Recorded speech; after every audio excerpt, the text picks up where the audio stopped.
यह एक काल्पनिक रचना है। इस फिल्म में प्रस्तुत कहानी, पात्र और घटनाएं पूर्णतः काल्पनिक हैं। किसी जीवित या मृत व्यक्ति या वास्तविक घटना से कोई समानता मात्र एक संयोग है। यह कहानी सुदूर देहात में स्थित एक सरकारी मिडिल स्कूल से शुरू होती है। आज इस मिडिल स्कूल में काफी खुशी का माहौल था।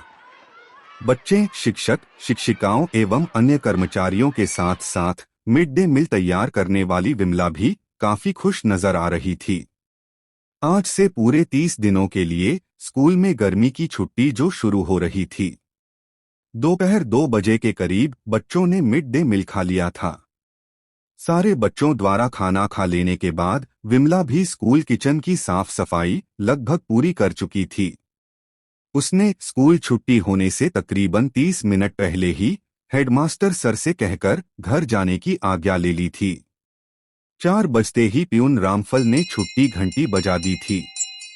आबादी से दूर बसे इस स्कूल में गर्मी छुट्टी हो चुकी थी। रामफल ने सावधानीपूर्वक सभी क्लासरूमों में ताला लगा दिया था। सभी शिक्षक तथा कर्मचारी वहीं आसपास गांव के ही थे। शाम के करीब 7 बज रहे थे। हेडमास्टर अमरनाथ सिंह अपने दरवाजे पर बैठे बैठे चाय की चुस्की का आनंद ले रहे थे। छुट्टी बिताने के लिए उन्होंने अपने 2 अन्य शिक्षकों अरुण कुमार तथा गोविंद दास के साथ शिमला जाने का प्रोग्राम पहले ही बना लिया था। 10वें दिन ही तो आदित्यपुर एक्सप्रेस में टिकट था। तभी अचानक एक साइकिल सवार उनके घर के पास आकर रुकता है। अमरनाथ उसे देखते ही पहचान गए थे। वे विमला के पति को बैठने के लिए कहते हैं। वह कुछ घबराया हुआ दिख रहा था। उसने बताया कि अभी तक विमला घर नहीं पहुंची है। अमरनाथ चौंकते हुए बोले, स्कूल छुट्टी होने से करीब आधे घंटे पहले ही तो वह मुझसे घर जाने की आज्ञा ले ली थी। शायद वह निकल भी गई थी। अपने रिश्तेदारों के यहाँ एक बार पता कर लो, शायद वहां चली गई हो। विमला का पति वहां से चला गया। वह अगले 3 दिनों में तकरीबन अपने सभी रिश्तेदारों के यहाँ पहुंच चुका था, लेकिन विमला का कहीं पता नहीं चला था। अंत में थक हार कर उसने थाने में शिकायत दर्ज कर दी थी। पुलिस ने उस स्कूल के सारे शिक्षकों, शिक्षिकाओं तथा अन्य कर्मचारियों के साथ साथ उस गांव के लोगों से भी पूछताछ कर ली थी, लेकिन कोई सुराग नहीं मिला था। स्कूल बंद हुए आज 10 दिन बीत चुके थे। हेडमास्टर साहब अपने 2 अन्य शिक्षकों के साथ शिमला जाने के लिए आदित्यपुर एक्सप्रेस में सवार हो चुके थे। रात 12 बजे के करीब ट्रेन अपनी पूरी रफ्तार पर थी। अचानक गहरी नींद में सोए हेडमास्टर साहब की नींद टूट जाती है। वे उठकर अपनी सीट पर बैठ जाते हैं। सामने उजली साड़ी पहने हुए विमला खड़ी थी। वह खतरनाक ढंग से उन्हें घूरे जा रही थी। वे बोले, तुम यहाँ? तुम्हारे घर वाले काफी परेशान हैं। तुम कहाँ जा रही हो? तभी वह उनको खतरनाक ढंग से घूरते हुए बोली, मेरा अंतिम संस्कार कब होगा? वैसे भी कल शाम तक रामफल का अंतिम संस्कार हो जाएगा। इतना बोलकर वह कहीं गायब हो चुकी थी। डर के मारे घबराए उन्होंने बगल वाली सीट पर सोए अपने दोनों साथियों को जगा दिया था। उन दोनों शिक्षकों ने उन्हें भ्रम होने की बात समझा दी थी। हेडमास्टर किसी तरह मुंह ढककर एक बार फिर सो चुके थे। उधर 4 बजे के आसपास आज रामफल की नींद खुल गई थी। वह बगल सड़क किनारे से प्रतिदिन की भांति आज एक बार फिर पूजा के लिए फूल तोड़ने में लग गया था। वह फूल तोड़ने के बाद जैसे ही वापस घर जाने के लिए मुड़ा, सामने विमला को अचानक देखकर वह चौंक गया। वह किसी भूतनी की जैसी दिख रही थी। वह अजीब आवाज में बोलने लगी थी, इतनी फूल तुम्हारे अंतिम संस्कार के लिए काफी है। मेरी मौत के लिए जितनी जिम्मेवार तुम हो, उतना ही वह हेडमास्टर भी। वह भूत अचानक गायब हो चुकी थी। रामफल डर एवं खौफ के मारे अपने घर की ओर तेजी से भागने की कोशिश करने लगा था। इसी दौरान उसे शायद पीछे से किसी ने धक्का दे दिया था। वह गिरकर बेहोश हो चुका था। उजाला होते ही जब तक लोगों की नजर पड़ी तब तक वह दम तोड़ चुका था। उसके आसपास खून बिखरा हुआ था। शायद चोट लगने के कारण खून निकली थी। उसी दिन शाम के समय उसका अंतिम संस्कार कर दिया गया था। उसके द्वारा तोड़ा गया फूल को कुछ लोगों ने उसके मृत शरीर पर डाल दिया था। लोगों ने उसके मौत के बारे में तरह तरह के कयास लगाए, लेकिन किसी को भी सही कारणों का पता नहीं चल पाया। उस घटना के बाद उस पूरे गांव में भी उस भूतनी का प्रकोप अचानक बढ़ गया था।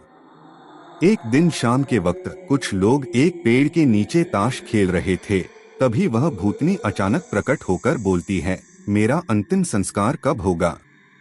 सभी लोग किसी तरह अपनी जान बचाकर भागने में सफल हुए थे। गांव में डर तथा दहशत का माहौल कायम हो चुका था। अंधेरे होते ही लोगों ने घर से निकलना लगभग बंद ही कर दिया था। अब तक लोग रामफल की मौत को भूतनी से जोड़ने में सफल हो चुके थे।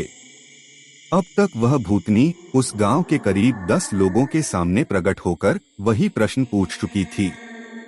शुक्र था रामफल को छोड़कर अभी तक किसी और को हानि नहीं पहुंचाई थी। उधर हेडमास्टर साहब उस ट्रेन वाली घटना को भ्रम समझकर लगभग भूल चुके थे। वे शिमला की सुंदर वादियों का आनंद लेने में लग चुके थे। अचानक एक दिन एक ऊंचाई वाली जगह पर दूर से उन्हें विमला एक बार फिर दिख जाती है। उन्हें एक बार फिर भ्रम होने का एहसास हुआ था। एक दिन वे तीनों शिक्षक एक अत्यंत सुंदर जगह पर घूम रहे थे। तभी हाथों में बैलून लेकर जाते विमला दिखी थी। तीनों अचानक चौंक गए थे। अचानक वह गायब हो चुकी थी। वे दोनों शिक्षक अमर सर की ओर देखने लगे थे। उन दोनों के साथ साथ अमर सर को भी ट्रेन वाली घटना सही प्रतीत होने लगी थी। आज ही तो फिर उसी ट्रेन से वापसी की टिकट थी। तीसरे दिन स्कूल भी खुलने वाली थी। डर तथा घबराहट के मारे वे पहले ही होटल पहुंच गए थे।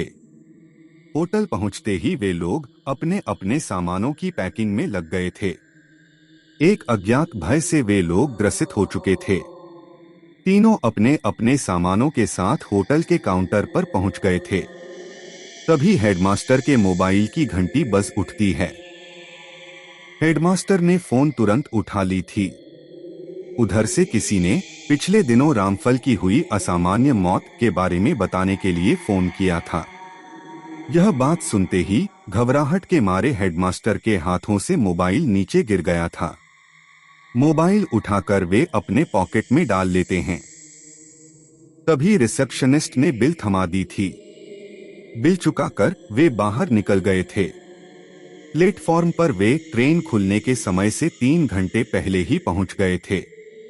तीनों में अजीब तरह की बेचैनी छाई हुई थी। पता नहीं अब की बार ट्रेन में क्या होगा। तीनों सोचे जा रहे थे। तीनों दहशत में आ चुके थे। प्लेटफॉर्म पर ट्रेन प्लेस होते ही वे लोग बोगी में घुस चुके थे। वे लोग बड़ी बेसब्री से ट्रेन खुलने का इंतजार करने में लग जाते हैं। ट्रेन धीरे धीरे प्लेटफॉर्म छोड़ना शुरू कर चुकी थी। तभी खिड़की से बाहर प्लेटफॉर्म पर हाथों में बैग लिए एक बार फिर उन लोगों को विमला दिखी थी। तीनों ने अगली 2 रातें डर के साए में जग कर ही बिता दी थी। तीसरे दिन आदित्यपुर एक्सप्रेस ने उन लोगों को सही समय पर उतार दी थी। वे लोग प्लेटफॉर्म से बाहर निकलकर टैक्सी का इंतजार करने में लग गए थे। अचानक तभी तेज गति से आती एक ट्रक हेडमास्टर को रौंदते हुए निकल गई थी। उसकी वहीं पर मौत हो चुकी थी। कल ही तो स्कूल गर्मी छुट्टी के बाद खुलने वाली थी। अगले दिन अंतिम दर्शन के लिए शव को स्कूल ले जाया जाता है। पियून की मौत के कारण गोविंद दास आज खुद से कमरा खोल रहे थे। स्टोर रूम खोलते ही गंध के मारे वे पीछे हट गए थे। अंदर विमला की कंकाल पड़ी हुई थी। पुलिस को सूचना दे दी गई थी। कुछ ही देर पश्चात पुलिस पहुंच गई थी।